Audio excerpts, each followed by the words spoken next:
سلام مامانا، امروز میخوام صدای او رو براتون تدریس کنم. او اول، او غیر اول. دو شکل داره.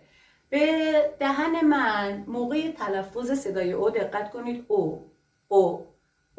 صدای او رو ما قبلا خوندیم. او این او نیستا، این اوه. او اول، او غیر اول.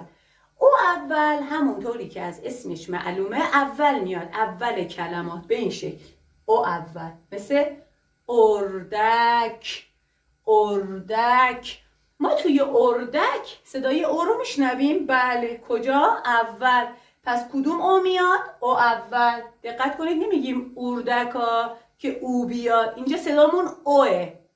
اردک. بعدی رو ببینید، امید. توی امید ما صدای او رو میشنویم. بله، کجا؟ اول. پس کدوم او میاد؟ او اول. پس او اول همیشه اول میاد، اول کلمات. او غیر اول روی حروف میاد.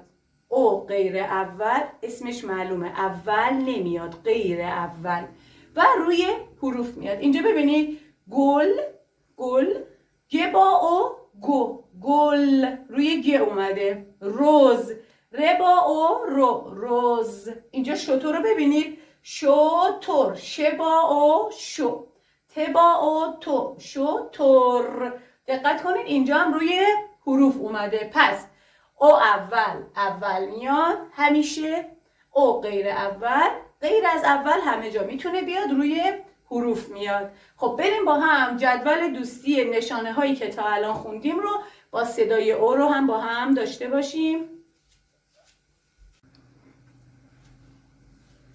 حالا میخوایم بریم سراغ جدول دوستی صدای او با نشانه هایی که تا الان خوندیم. دقت کنید نشانه هایی که تا الان خوندیم میتونن با او غیر از اول دوست بشن، با او اول دوست نمیشن، چون او اول میاد. درسته؟ پس اینجا با او غیر از اول دوست میشن که بتونه روشون بیاد، روی اون حروف قرار بگیره و صداشون رو تغییر بده.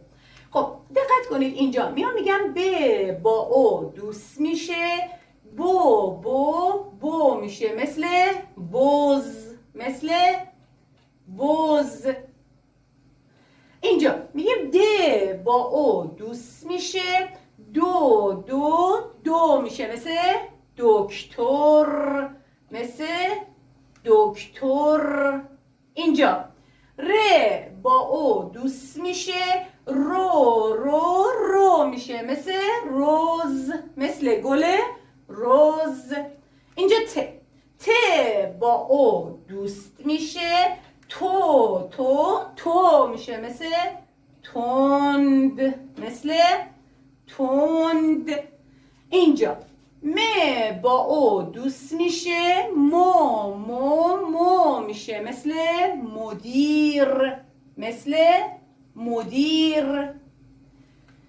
س با او دوست میشه، سو میشه مثل سنبل، مثل گل سنبل. اینجا ش با او دوست میشه، شو میشه مثل شکلات.